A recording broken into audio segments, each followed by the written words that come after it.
So now Gavin Newsom is taking heat from every direction over his botched response to the California fire disaster and the LA ice riots. From Mel Gibson to Bill Maher, the message is the same. People see him as slow, self-centered, and completely unfit to lead. But nobody went after him harder than Joe Rogan. When Rogan was asked to weigh in, he didn't hold back, and when he spoke, it lit the whole thing up. Take a listen. Did you see what's going on? Obviously, you've seen what's going on in California. But the governor gave this creepy fucking speech where he was talking about speculators coming in and talking about what to do with the land of all these homes that have been burnt down while it's still only 6% contained. And he did this little dance like, I've been talking with these, with the governor of Hawaii about what to do. We've got some ideas, a speculator. We're going to have some meetings. Like, he's really? The rant came while California was literally on fire. And what did Gavin Newsom do? Almost nothing. Homes, businesses, and whole neighborhoods were in danger. And instead of standing up for the people who put him in office, Newsom was busy talking to speculators, trying to help them make fast money. The backlash was immediate and brutal, but he didn't blink. That's when Joe Rogan stepped in and went off, unleashing a verbal takedown that completely dismantled him. Now you're about to see the clip of Newsom talking about speculators while LA was burning. But before we get into it, make sure to subscribe if you're new here. All right, let's roll the clips. It's so creepy because it's happening while these people their houses have been burned, all their childhood memorabilia, all the stuff for their kids, the photos, the fucking everything they have is gone. All heirlooms, their mother's wedding ring, that kind of shit. Everything's burnt to the ground. And this guy's like standing in front of all this stuff, and he's got a smile on his face, and he's talking about land use. The development plans. Watch this. Play this. I was just talking to Josh Green, the governor of down in Hawaii, who had some ideas around some land use concerns he has around speculators coming in, buying up properties, and the like. So we're already working with our legal teams to move those things forward, and we'll be presenting those in a matter of days, not just weeks.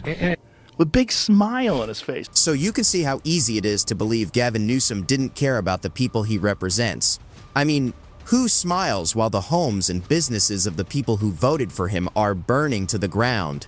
Even if he was doing work behind the scenes, smiling for cameras while your state is on fire doesn't look like leadership.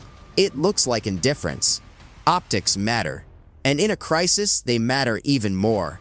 Californians didn't need a photo op. They needed a governor who looked and acted like he actually cared. Instead, they got smirks and silence. That's the real issue. Leadership isn't just about policy, it's about presence. And Newsom's presence felt like a slap in the face to every family watching their lives turn into ashes. Look at the little wiggle he does with his shoulders. Speculator, watch this. Talking to Josh. Look at this little wiggle. It's excited about the possibilities of speculators coming in. And he's saying, we're move forward. We're going to move forward on that. These people lost their homes. A lot of those people don't even have fire insurance because the fire insurance pulled out of California. I think like 69% of fire insurance pulled out of California because they're like, this is too crazy. Like, you guys aren't doing jack shit to manage this. You're not clearing the brush. The amount of money they could have saved by just clearing brush, by filling the reservoir, that 11 million gallon reservoir was completely empty during the time of full fire season. Like, why didn't you fix that? Yeah. Like, it's all insanely mismanaged. And then this guy is on television talking about, we're really excited about that. Doing a dance in front of the burned down home that people used to sleep in. You could see the anger all over Rogan's face. This wasn't performative. He was genuinely furious. And here's where it gets even crazier. Do you know why the water reservoirs were bone dry during the fire crisis? Because huge amounts of that water had been diverted to grow almonds. Yes, almonds. Now, to be fair, almonds are a major part of California's farm economy. But at what price? Are we really choosing nuts over neighborhoods? Lives were on the line. Homes were burning. And instead of protecting emergency reserves and supporting firefighting efforts, water was being sent to almond orchards. It's insane. It's negligence dressed up as economic policy.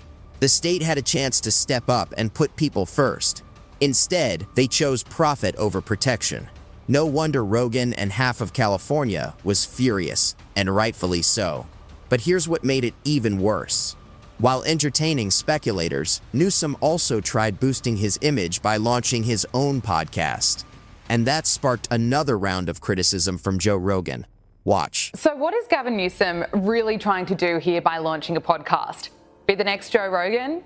Well, that's not going to work because the world's most successful podcaster has absolutely slammed Gavin Newsom for this, posting on X, "If the ick was a podcast." What an endorsement. Also, journalist Michael Schellenberger has taken aim at Gavin Newsom on X, saying you cut fire prevention, LA burned. You spent $24 billion on homelessness, it rose by 40%. You reduced penalties for violent crime. It's 31% higher in California than in the US as a whole. And instead of taking responsibility, you're trying to become an influencer. It's pathetic. Gavin Newsom has one of the worst records of any governor in California's history. Full stop. Over and over, he's shown the same pattern: optics over results, image over impact. Whether he's posing for cameras or chasing trendy headlines, Newsom seems far more focused on his personal brand than on the people who elected him. His leadership feels empty, driven by ego, not principle. And now some Democrats are floating his name as a possible presidential candidate. Seriously, that's not ambition, that's delusion. If the party thinks Gavin Newsom is the answer, they're asking the wrong question. I don't believe he could win a national election. And honestly, I hope he doesn't. Because if he ever gets that kind of power, don't expect competence. Expect chaos in a tailored suit, marketed as progress. America deserves better than a man who failed his state and thinks he deserves a promotion for it. Although I did get like a bizarre, I did enjoy affecting the election. Oh, dude, imagine.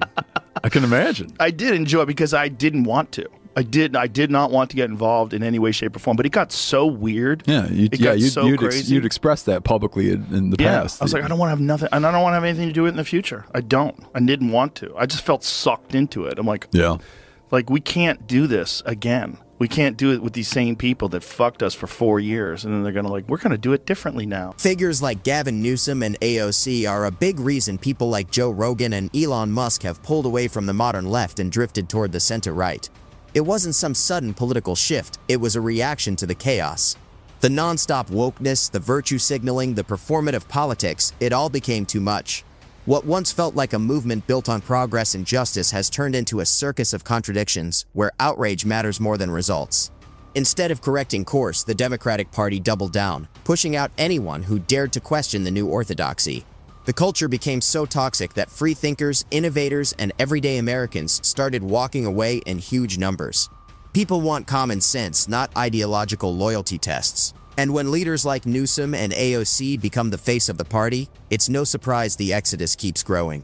The left didn't just lose votes, they lost trust, credibility, and any real claim to rational leadership. Welcome back. Anti-ICE protests erupting across Los Angeles and major blue cities over the weekend. President Trump not backing down on his illegal immigration crackdown, particularly when it comes to criminality. He posted on Truth Social about the expansion of efforts to detain and deport illegals in big blue cities like Los Angeles, Chicago, and New York. Recently, the president ordered the deportation of illegal immigrants across 4 major cities in the country. In most places, the operation went smoothly, without chaos. But not in Gavin Newsom's California. What started as peaceful protest quickly exploded into disorder. Clashes with police, looting, and widespread property damage followed. And where was Governor Newsom? Doing nothing. Standing by while officers were overwhelmed and communities were pushed into chaos. Instead of restoring order, he chose to virtue signal, siding with protesters and refusing to act decisively.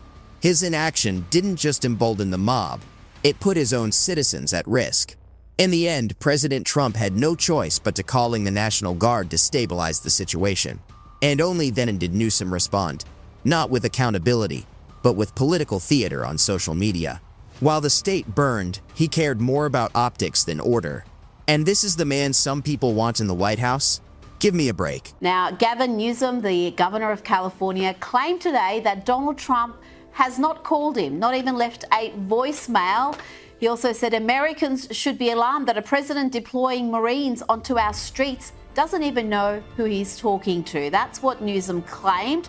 That prompted Donald Trump to show the receipts. He said the first call to Gavin Newsom was not picked up. The second call Gavin picked up. We spoke for 16 minutes. I told him to essentially, quote, and this is quoting the president, get his ass in gear and stop the riots, which were out of control more than anything else.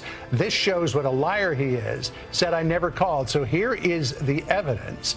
And here is the call log that the president sent me from his phone. This was June the 7th. Oh, there's so much to unpack there, but let's start off with, how does the governor forget a 16-minute phone call with the president? So not only is Gavin Newsom showing himself to be inept and ineffective, but if Trump's claim is true, he's also lying outright. For weeks, the left-leaning media hammered Trump for supposedly sending in the National Guard to California without even talking to the governor. The story was simple. Trump acted alone and recklessly. And honestly, I believed it too. Until Trump released the proof, a call log showing he spoke with Gavin Newsom for 16 minutes before issuing the order.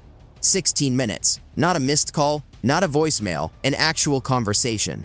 So either Newsom conveniently forgot, or he deliberately misled the public to play the victim. And of course, the media ran with it without question. This isn't just political theater anymore, it's deliberate deception. When leadership disappears and honesty becomes optional, chaos takes over. And yet, this is the man some Democrats want on the national stage. The rest of America should think twice before buying what California is selling. Gavin Newsom and Karen Bass have already proven their incompetence and poor leadership during the Los Angeles wildfires. Now, as we experience rampant lawlessness and civil unrest, it's never been more clear they're unable to respond effectively and responsibly during calamity. And I ask my fellow Angelenos, why are Gavin Newsom and Karen Bass still in office? How much more of their destructive decision-making masquerading as leadership are we going to tolerate? It's time to take back our community and our state and put the power and the privilege in the hands of competent leaders whose goals are to protect us and the way of life this nation was founded upon. More and more people are calling for Gavin Newsom to resign. And honestly, who could blame them? Californians are fed up with his endless shenanigans, empty rhetoric, and performative leadership. Time and again, he's proven he's unfit to govern a state as complex and vital as California. From mishandling the wildfire crisis to the housing disaster and rising crime, Newsom's leadership has been nothing short of a masterclass in failure. And let's not forget the ridiculous choice to divert precious water reserves to almond farms while fires tore through the state. Almonds over people, that's not just bad judgment, it's a total abdication of duty. How someone with priorities this skewed even ends up on a presidential shortlist is beyond laughable. Californians trusted him with their homes, their safety, and their future. He's failed them on every level. Resignation isn't just a demand, it's a necessity. And as for the presidency, he has no business being anywhere near it.